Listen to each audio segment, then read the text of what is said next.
Psychics get arrested for deceiving gullible clients all the time. In Fort Lauderdale, a family of 9 fortune tellers were just arrested for scamming desperate people out of more than $40 million.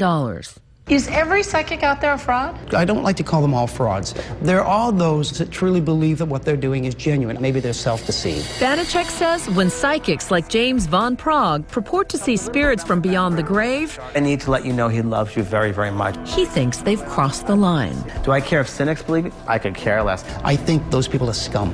I really, really think they're scum because grieving is a part of death. And when you're going to convince them that you can actually talk to their dead relative because you want to, quote, make them feel better, I can give crack to a junkie.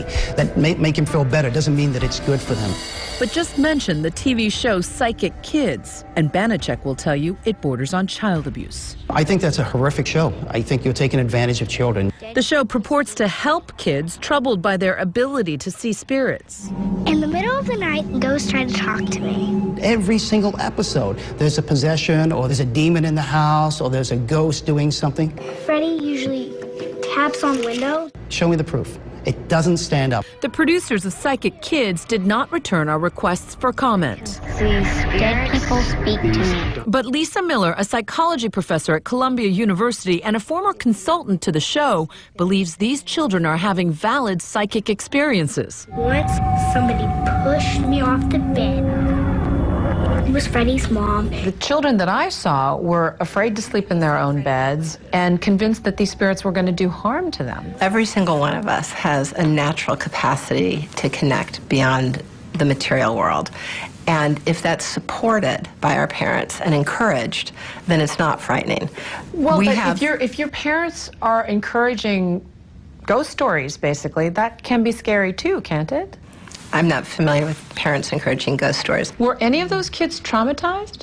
The children I met through Psychic Kids were beautiful people, and they overall had very high IQ. But do you ever think that it's being used fraudulently or disingenuously? I think that any human faculty can be used for a broad range of purposes, and things can be used positively. But surely you don't believe that everybody out there... I'm sorry, I apologize. I'm finding it hard to relate to this discussion. Are we about done? We were done, but the epic debate between those who believe in science versus the supernatural continues to rage. Who will win? Rationality or superstition? Superstition is part of life. It's part of our culture. Our superstition is always going to be there. Next, ever think your mom is psychic? Well, these mothers do it for a living. When your friends ask about your mom, what do you tell them? She talks to dead people.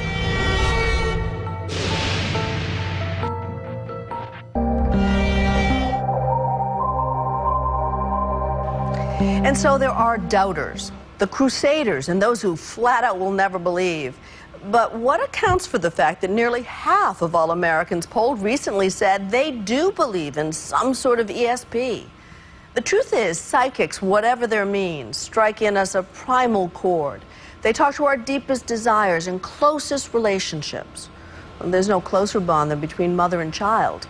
Here once again, ABC's David Wright.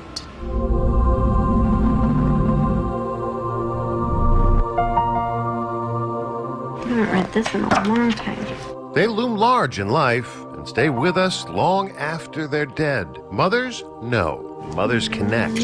Hug.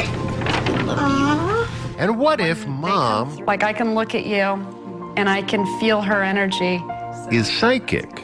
It's a little tough, I guess. That's fine, Aurora. You can have your opinion. I'm just saying, I feel real comfortable with knowing what's going on in your head. We spent time with 2 mothers who are professional psychics. 2 very different women who lead surprisingly similar lives.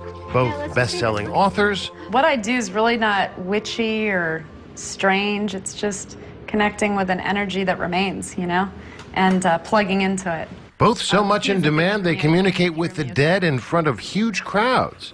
Alison Dubois inspired the TV show Medium. I thought I was seeing some kind of fantasy in his head. Although lately she's better known as the mean psychic from Real Housewives of Beverly Hills. If my husband ever leaves me, I'm going with him. He will never emotionally fulfill you. As soon as the kids are bigger, you'll have nothing in common. Were you unhappy with the way that presented you? I wasn't happy with it. You must have known that that's how it would end up. I did. You know, You don't have to be a psychic to figure that out. Money and manners are two different things. We all found out. Rebecca Rosen has a waiting list 3 years long. Clinton committed suicide. He made poor choices which led to his death. People willing to pay $500 an hour to consult her. Anybody famous? Many. Any you can talk about? To be honest, I really don't like to do that. You know, I mean, no disrespect, but on the other side, there are no red carpets. No red carpets, but apparently lots of mothers. Your mother is up there basically beaming with pride. In all the readings we observed, mothers figured prominently. Happy Mother's Day. Thank you. She says it's almost like this is a gift for you. Whether that's psychic or just psychology, who can say? How much do the kids themselves understand? A lot more than you'd think. Rebecca's son, Jacob, is 8 years old. Most moms don't talk to dead people. Do you find that scary? I found that interesting.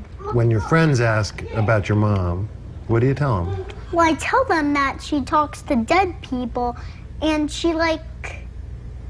so she has people come into her office, and then she talks to their angels. They don't believe me at all. They say, that is really weird. What did you make of what he had to say? I was amazed at how much, not just Jacob, but kids in general, sponge up by watching their parents and listening. And he really gets it. Wow, that's a good one. What's it really like to have a mom who can read your minds? Allison Dubois' daughters are in their teens. Do you have to watch what you say, watch what you think? You know, I just think of something else to kind of throw my mom off, I guess. Both women are pretty convinced their kids have psychic powers of their own. I think when I was 5, I was talking to my grandpa Jim, and I was telling my dad what he was saying, and my dad got really freaked out. I think that most children have it, and I think as we get older, we get a little jaded, and I think we carry issues with us as we get older. As someone who's naturally and professionally inclined to be skeptical, Okay, so say your name out loud. David Wright. I wasn't sure what to expect when the two women volunteered to give me a reading. What can you see? You know, basically I could feel who your mom was, and I never told her my mother was dead. But she is very matriarch type energy, and she's very strong. I want to call her Ann or Anna, and I'm supposed to talk about Deanna's my mother. Deanna, and she's passed away. Yeah. This is her. At this point, I'm hooked. So Deanna, so I'm hearing Anna. Deanna wants me to tell you how proud she is of you, and are you a father? Mm-hmm. Do you have a daughter? Mm-hmm. There's a connection between that child and your mother. And so Now I want to cry. I haven't yet told her I have 3 girls, the oldest named Deanna, for my mom. And so she's trying to say to you, hand on her head means I know her. So did she never she never knew her in a physical form? No. But she definitely knows her on a soul level. And the reason I'm telling you this, if I see a thread between your child's heart and your mother's, it means they knew each other before your child came to be with you. She died before I was married and before my little girls were born. Yeah. So I feel that hole in my life. These are details that don't pop up on Google. I'm supposed to talk about a 4-leaf clover, so I don't know if somebody's Irish or somebody loves 4-leaf clovers. My wife is Irish. Okay, she's acknowledging that. I'm supposed to bring up V as in Victor. Do we know who that is? Victoria is my wife. Is your wife? From both psychics, on 2 different days, powerful images of my mother. She likes red roses, plant her a rose bush, that sort of thing. I literally see roses right now. She stays a part of your life, and that's just something she needs you to accept. And then this. But she's telling you, picture me at my best. I literally see rainbows. Rainbows.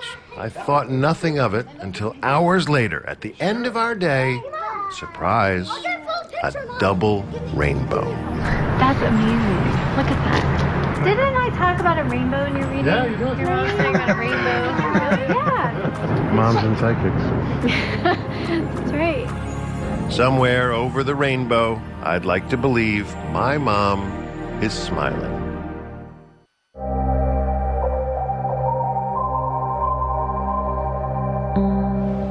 That's our program for tonight. There's already a heated debate online about psychics. Tweet us what you think at Nightline or weigh in on our Facebook page. Juju Chang takes us inside a family with a whopping 18 biological kids. I am just 6 weeks, barely along. And counting. How do they do it? Find out next week on Primetime Nightline, 9 Central. I think you're the smartest kid we ever had. I'm Cynthia McFadden. Thank you for watching Primetime Nightline. Stay with ABC to watch our regular Nightline broadcast right after your late